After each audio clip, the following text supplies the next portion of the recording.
अल्हम्दुलिल्लाह रब्बिल आलमीन वस्सलातु वस्सलामु अला अशरफिल अंबिया वल मुरसलीन व अला आलिहि व अस्हाबिहि अजमईन अम्मा बअद फ़अऊज़ु बिल्लाहि मिनश शैतानिर रजीम बिस्मिल्लाहिर रहमानिर रहीम वअहल्लल्लाहुल बैअ व हर्रमर रिबा सदक़ल्लाहु मौलानल अलीयुल अज़ीम इन्नल्लाह व मलाइकतहु युसल्लूना अलन नबी या अय्युहल्लज़ीना आमनू सल्लू अलैहि व सल्लिमू तस्लीमा अल्लाहुम्मा सल्लि अला सय्यिदिना व मौलाना महबूबिना मुहम्मदिन व आलिहि व अस्हाबिहि अजमईन। अज़ीज़ान मोहतरम, अल्लाह तबारक व तआला जल्ल शानुहु शाल असां सभिनी खे हिदायत वारी राह ते हलण जी तौफ़ीक़ अता फरमाए, ईमान सां रहाए वरी शल ईमान सां लॾाए। दुनिया में सोहणे हबीब जे दर जी सच्ची ग़ुलामी नसीब फरमाए, आखिरत में उन्हें महबूब जी ज़ियारत शफ़ाअत ऐं शल पाड़ो नसीब फरमाए। अल्लाह जे पाक कलाम मंझां चंद लफ्ज़ हिन नाचीज़ तिलावत कया आहिनि। इन मुबारक लफ्ज़न जे अंदर बारी तबारक व तआला जल्ल जलालहु जल्ल शानुहु इरशाद फरमायो आ व अहल्लल्लाहुल बैअ व हर्रमर रिबा। ऐं अल्लाह ताला जल्ल शानुहु वापार खे हलाल कयो आ ऐं व्याज खे हराम कयो आ। वापार खे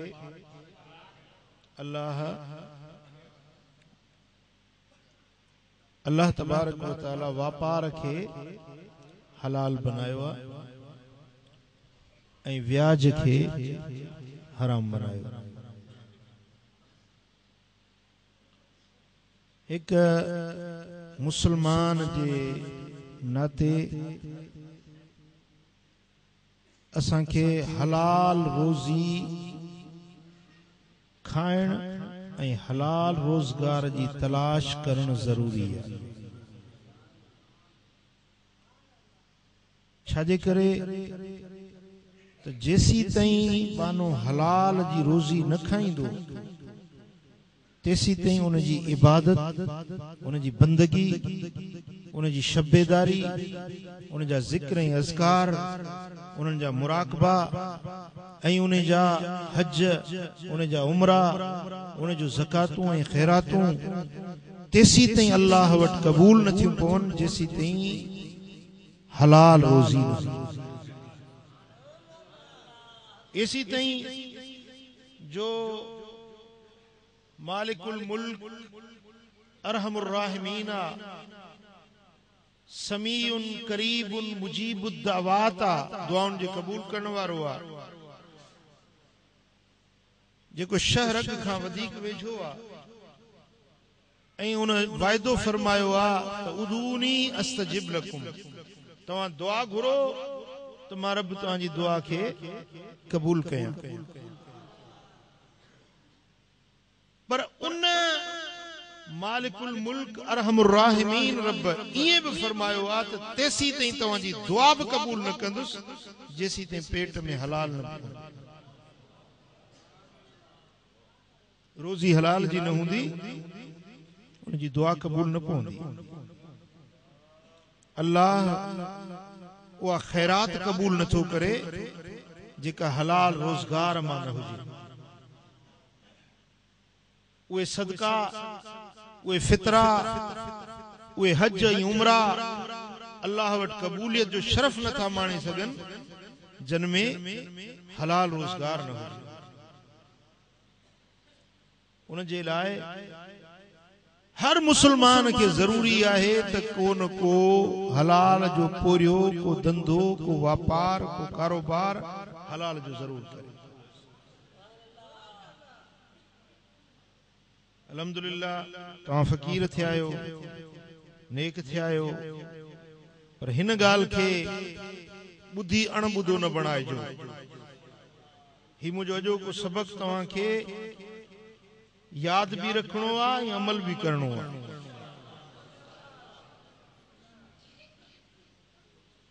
तव्हां मां हर हिकु फ़कीर पंहिंजे लाइ हलाल रोजगार जी तलाश करे।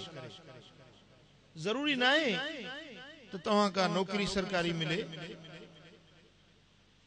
जरूरी न आहे त तव्हां वॾो को कारोबार खोलियो, ॿियो कुछ भी न आहे।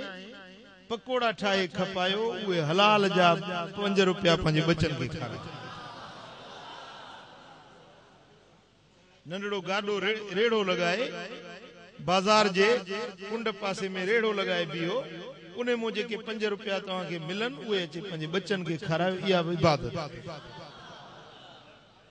इहो तव्हांजो पोरियो करण, इहो धंधो करण दुनिया न आहे, इहो दीन आहे।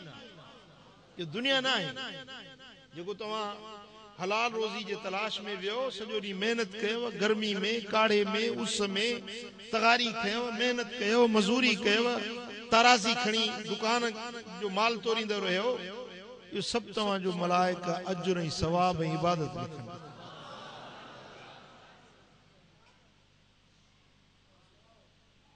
हज़रत सैयदना मूसा अलैहिस्सलाम हिकिड़े माण्हू खे ॾिठो जेको दुआ पियो घुरे, पर ॾाढी लजाजत सां, वॾी नियाज़मंदी ऐं निवड़त सां इस्तिग़ासो पियो करे, अल्लाह जे अॻियां पुकारे पियो, रड़ियूं ताहूं पियो करे।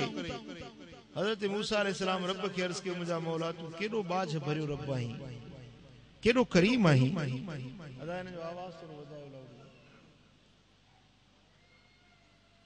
तू मुझा मालिक करीम हिन मिस्कीन जी दुआ छो तो कबूल करी। रब्बे कायनात फरमायो ते मूसा, जेकने इहो माण्हू हथ ड्रिघा करे वञी आसमान सां मिलाए, अखियुनि मां ॻोड़ा ॻाड़े ॻाड़े दरिया वहाए छॾे, पर मूसा इन जी दुआ कबूल कोन कंदुसि। अर्ज़ की मुंहिंजा मौला इन जो ॾोह कहिड़ो आहे, छाजे करे? रब्बुल आलमीन फरमाए इन जे पेट में हराम आहे, इन जो खाधो हराम जो आहे, इन जो लिबास हराम जो आहे। इन हराम खोर जी दुआ मूं रब वटि कबूल न आहे। ऐज़ान मोहतरम, अॼु असां केतिरो बेइहतियात बणिजी विया आहियूं ऐं केतिरो असां इन ॻाल्हि जो गर्ज़ ई नथा रखूं त छा था खाऊं, छा था पीऊं, जेको मिलियो बिस्मिल्लाह।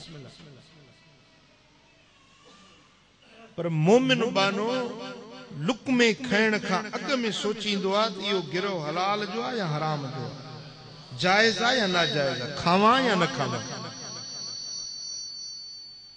ॻाल्हि सम्झो था?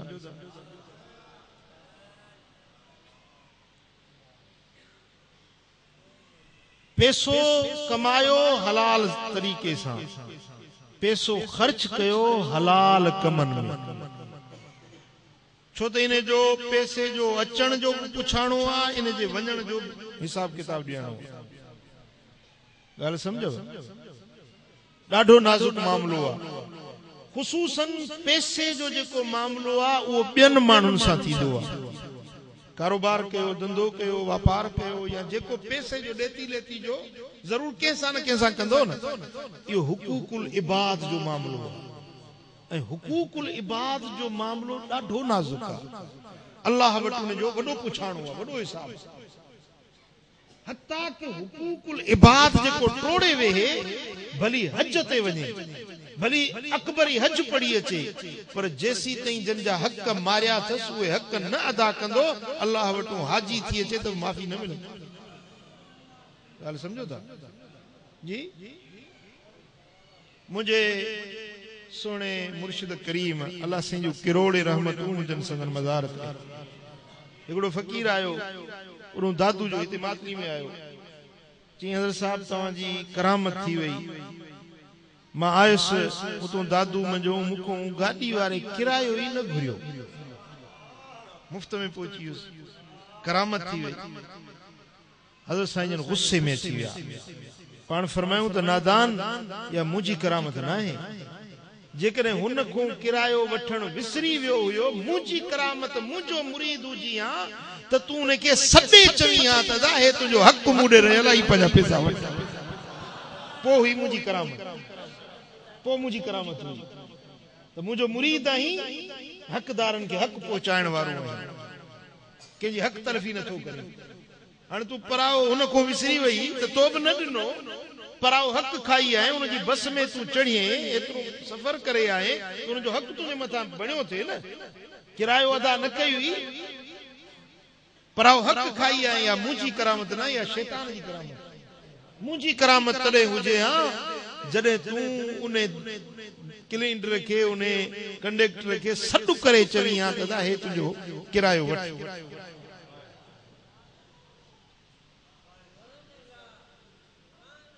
मुहतरम अज अगर हिसाब में किताब में लेती लेती में केंजा 5 रुपया अची था वने ना असा दे तो मोटाए देण दुखियो लगे तो चना था मुझो भाग गाल समझो था ना मुसा एकड़े मानू गाल कई त एकड़े दुकानदार को वनी वरतई सौदो वरतई कुछ वक्त पेरी ये 20 रुपए जो नोट अञा ताईं शायद हले तो 20 रुपया ऐं 5000 जो नोट में हिक जड़ा 20 जो नोट ऐं 5000 जो नोट हिक जड़ो हुन के ॾिनई 20 रुपया हुन दुकानदार हूंदा ई हुजे हुन ख्याल न के हुन जो नोट ॾिठो चई शायद 5000 जो 2 रुपए जो सौदो वरती हुन वरी ॿिया घणे पैसा ॾिनस हे भी वठी बिस्मिल्लाह करे खीसे में झेलियो आयो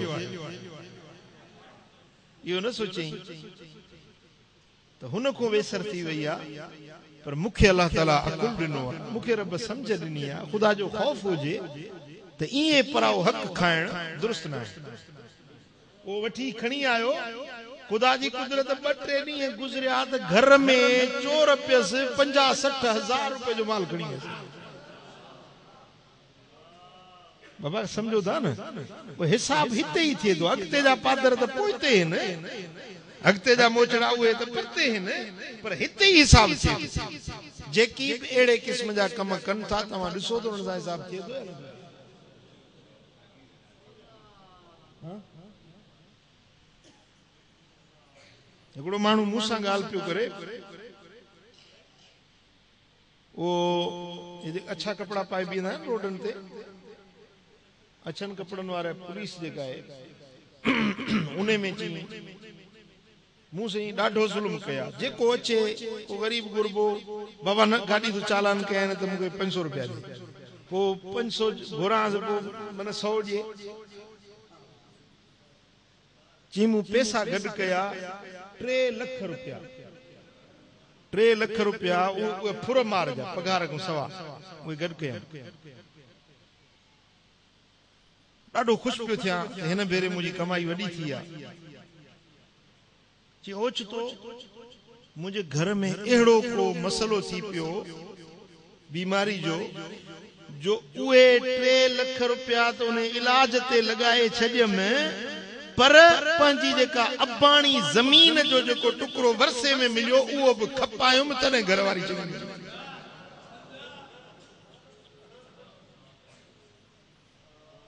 प्यारा दोस्तों हिकड़े घर के 2 दरवाजा हुजन छा गलायो हिकड़े घर के 2 दरवाजा हुजन हिकड़े दरवाजे मजा हराम जो रुपयो ईंदो आ त ॿिए दरवाजे मजा बरकत ॿाहिरि निकिरी वेंदी आहे। पोइ जॾहिं बरकत निकिरी वञे त पोइ छा थो सम्झी घर जो छा हाल हूंदो।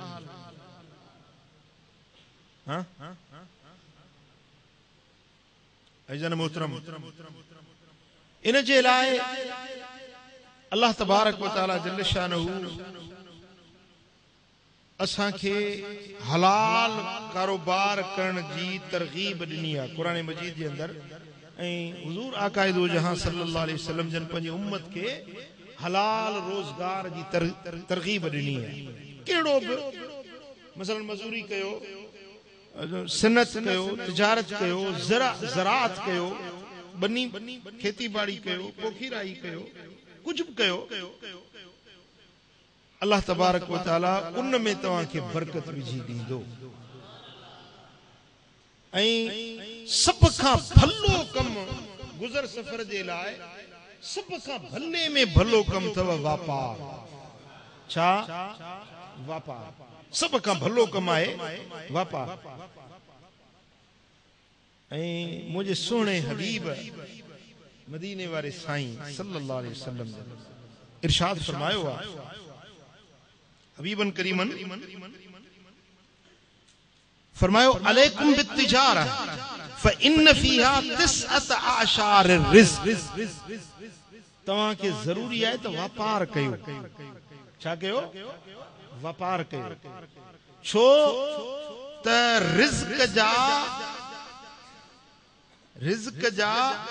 9 हिस्सा जेके इन से वापार में घणा हिस्सा? 9 हिस्सा वापार में रिज़्क़ जा। बाक़ी हिकड़ो हिस्सो आहे उहे जेकी भी दुनिया में कारोबार आहिनि उन्हनि में विराए हिकड़ो हिस्सो। ज़राअत आ, सनत आ, मज़ूरी आ, मेहनत मुशक्कत आ, या ॿिया जेकी भी कारोबार आहिनि उन्हनि में हिकड़ो हिस्सो बरकत जो ऐं रिज़्क़ जो तक़सीम थियल आहे। बाक़ी 9 जा 9 हिस्सा वापार। ऐं जेकॾहिं सदाकत सां सच्चाई सां वापार कयो त मुंहिंजे आका फरमायो, इमाम तिरमिज़ी ऐं इमाम इब्न माजा रिवायत आंदी, हबीबन करीमन फरमाया अत्ताजिरु सदूक अल अमीन मअन नबिय्यीन व सिद्दीकीन व शुहदाए यौमल क़ियामा। वो व्यापारी जेको सच्चार आ ऐं अमानतदार आ। सच्चाई ऐं अमानतदारी ये ॿ शयूं। जे व्यापारी में सच्चाई ऐं अमानतदारी आ, क़यामत जे ॾियारे में इहो नबीयनि सां, सिद्दीकनि सां, शहीदनि सां गॾु। ॻाल्हि सम्झो जी? किथे हूंदो? नबीयनि सां। किथे हूंदो? सिद्दीकनि सां। किथे हूंदो? शहीदनि सां। आहे वापारी। पर रब फरमाइंदो ओ वापारी हलिया, ओ दुकानदार हलिया, ओ कारोबार वारा हलिया, अॼु तोखे पंहिंजे नबीयनि सां गॾु थो माणे, अॼु तोखे पंहिंजे सिद्दीकनि सां गॾु थो माणे, अॼु तोखे पंहिंजे शहीदनि सां गॾु थो माणे। आहे न? आहे न भलाई? हाँ चो सल्लल्लाहु अलैहि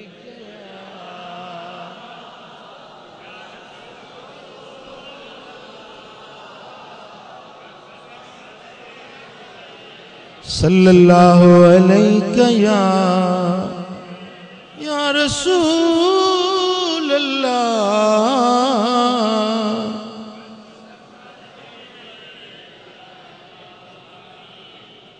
सल्लल्लाहु अलैहि या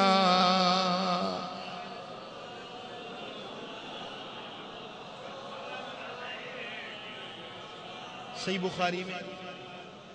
बुखारी में हदीस आ, हजरत जाबिर रज़ी अल्लाह तआला अन्हु तो रिवायत करे, मुझे सोने हबीब पंहिंजे उम्मत के व्यापार जो तरीको भी सेखारियो।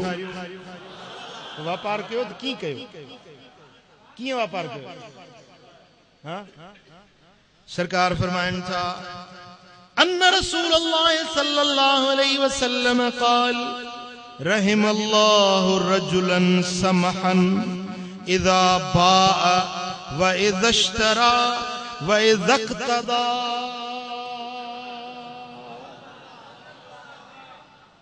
सुभान अल्लाह। अल्लाह ताला जल्ल शानू रहम करे तो उन माण्हू जे मथां जेको विकणे थो, वठे थो, कारोबार थो करे, काशे विकणी थो जे या काशे खरीद थो करे, पर उन जो कारोबार जो मामलो कीआ जो वो नरम मिजाज आ, सहल आ, आसानी करण वारो आ, तिखो नाहे, खारो ऐं खोरो नाहे, बल्कि नरम ऐं मिठी मिजाज सां वापार थो करे, खरीदारी थो करे त बि मिठी ज़बान सां। जे काशे विकणे थो या वठे थो त नरम ऐं मिठी ॻाल्हाइण वारो, मामले जे अंदर शिद्दत करण वारो नाहे, पर नरमी करण वारो आ। अल्लाह के इन वापारी ते बाज अची वेंदी आहे। समझो? हाँ,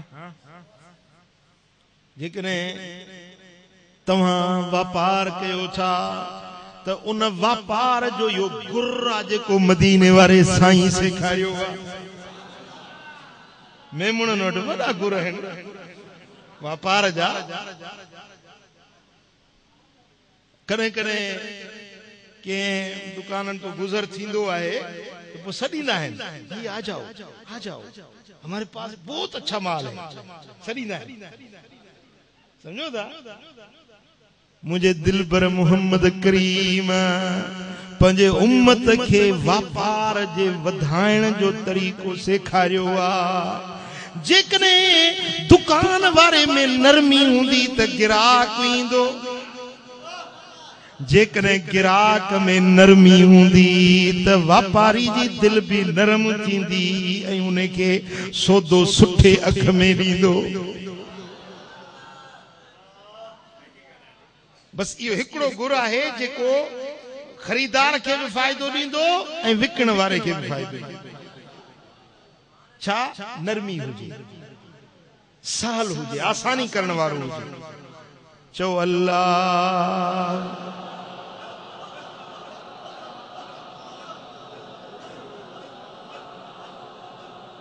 वरी जे वापार कयो था अकेला कयो बेहतर आहे, पर जेकॾहिं तव्हां वटि पैसो नाहे, ॿिए कंहिंखे पंहिंजो शरीक बणायो, साथी बणायो, गॾिजी वापार कयो, शराकत में वापार कयो, इहो भी शरीयत में जाइज़। पर जेकॾहिं तव्हां ॿ साथी गॾिजी वापार था कयो त उन जो तरीक़ो भी मुझे दिलबर मोहम्मद करीम सेखारियो। बल्कि हदीस कुदसी आहे, अल्लाह तो फरमाए। इमाम अबू दाऊद रिवायत आणे थो तो मदीने वारे साईं फरमायो तो अल्लाह तो फरमाए। केर तो फरमाए? इन्नल्लाह ताला यक़ूल अना सालिसु शरीकैन मालम यखुन अहदुहुमल आखर फइदा खानहु खरजतु मिन बैनिहिमा। मालिकुल मुल्क तो फरमाए, रब्बे कायनात तो फरमाए त जॾहिं मुंहिंजा ॿ बानड़ा गॾिजी पाण में वापार था कनि त इन्हनि ॿिन्ही सां ॿ ॼणा शराकतदार आहिनि, इन्हनि सां टियों मां अल्लाह भी गॾु हूंदो आहियां।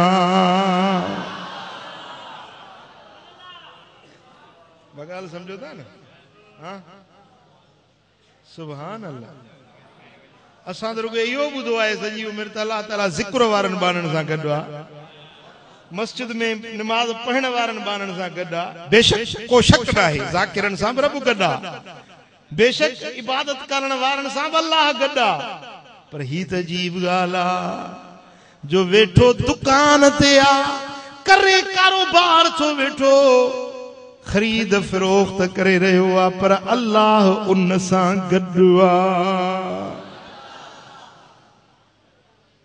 पर एसी ताईं गॾु आहे केसी ताईं गॾु आहे मालम यखुन अहदुहुमल आखर जेसी ताईं हिकिड़ो ॿिए सां ख़यानत नथो करे तेसी अल्लाह उन्हनि सां गॾु आहे ॿ ॼणा हो आहिनि क्यों अल्लाह सम्झो था ऐं जेॾी महिल हिकिड़ो ॿिए सां ख़यानत करे रब फरमाए थो मां इन्हनि जे विचों निकिरी वेंदो आहियां हाणे पंहिंजो पाण वञी आणो पुट ॿुधायो जंहिंसां अल्लाह वापार में गॾु हुजे उनखे बरकत पवंदी या न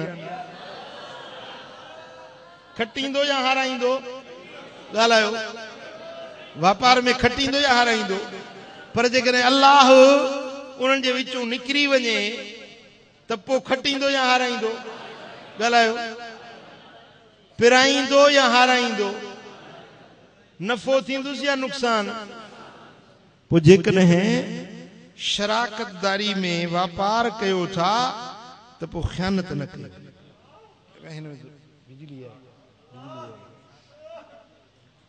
समझो था हिन ते ॿधीस बाबा हिन खे कुझु चओ सल्लल्लाहु अलैहि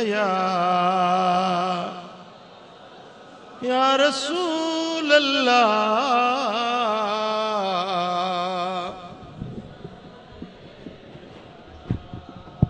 सल्लल्लाहु अलैहि या रसूल अल्लाह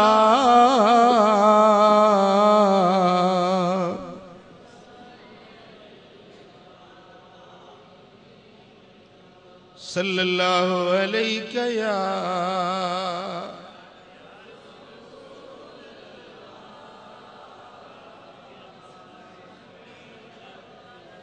वरी वापार जा कवानीन मुझे दिलबर मोहम्मद करीम सेखारिया आहिनि वापार कयो था उनजा मसाला बि सिखो न उनजा मसाइल बि सिखो न कीअं नहा रसूलुल्लाह सल्लल्लाहु अलैहि वसल्लम अन बैइल मुदतरीन व अन बैइल गरर रसूलुल्लाह सल्लल्लाहु अलैहि वसल्लम मना कई मजबूरन जे वापार खां ऐं धोखे वारे वापार खां मुझे दिलबर मोहम्मद करीम मना कई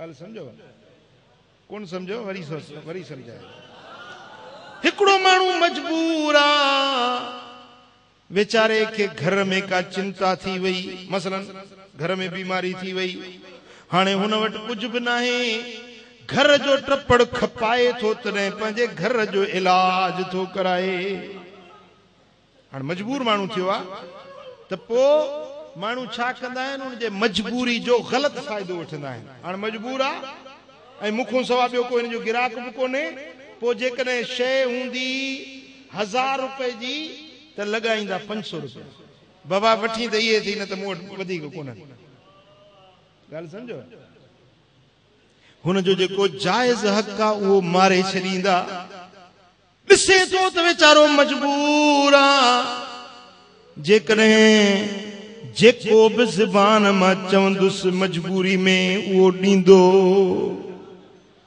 हाणे हुन जे मजबूरी मुसलमान जी मजबूरी जो फ़ाइदो वठी उनखे जायज़ शइ नथो ॾिए जायज़ उन जो मुल्ह नथो ॾिए मुंहिंजे दिलबर मोहम्मद करीम फरमायो त अहिड़ो वापार न कयो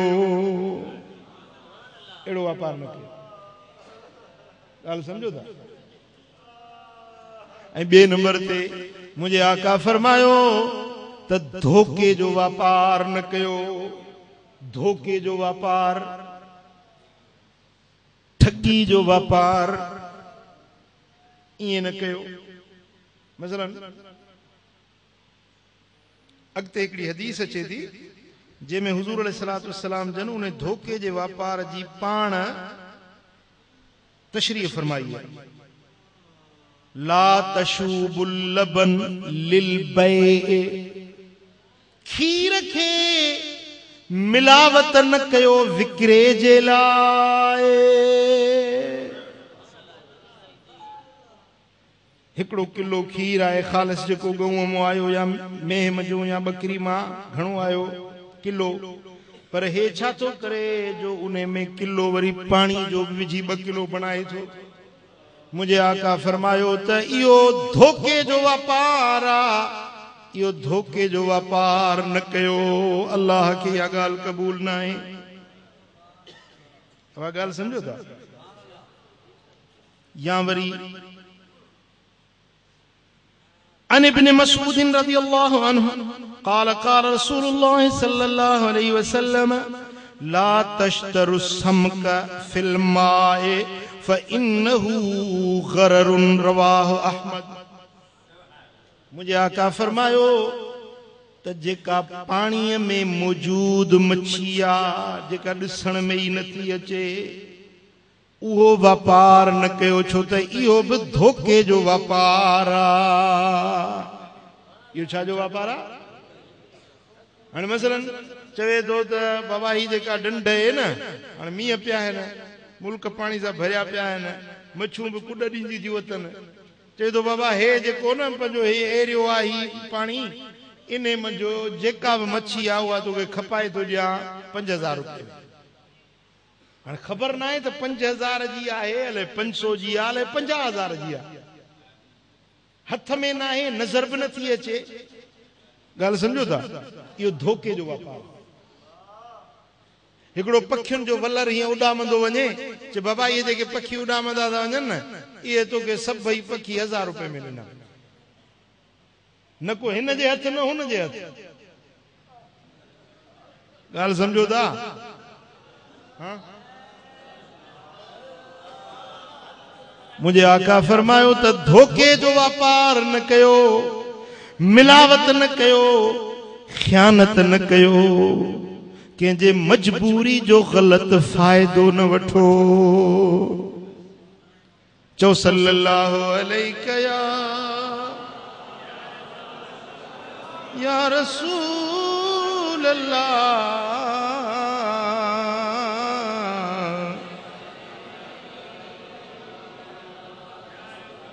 सल्लल्लाहु अलैहि या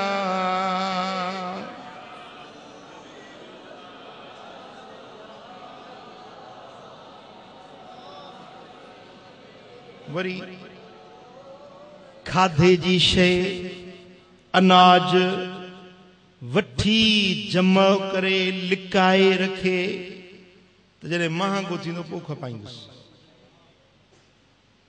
इन खे सरबो आहे इहतिकार, शरीयत में सरबो आहे, ॻाल्हायो छा सरबो आहे? इहतिकार। मसलन हाणे हींअर सारियूं लहनि थियूं न, हींअर सारियूं 20-25 खरार वठी भांडो भरे छॾींदो, भली रखी हुजे, जॾहिं महांगियूं थींदियूं पोइ खपाईंदुसि। ॻाल्हि सम्झो? हाणे इहो आहे इहतिकार। मुझे सुने हबीब फरमायो त जेको इहतिकार थो करे उन ते अल्लाह जी लानत आ। छा आहे उन ते? 40 ॾींहंनि ताईं खाधे जी शइ जमा करे रखे, पोइ 40 ॾींहंनि खां पोइ उहा साॻी शइ सभु जो सभु ख़ैरात करे छॾे, पर उन जो गुनाह रब माफ़ न कंदो।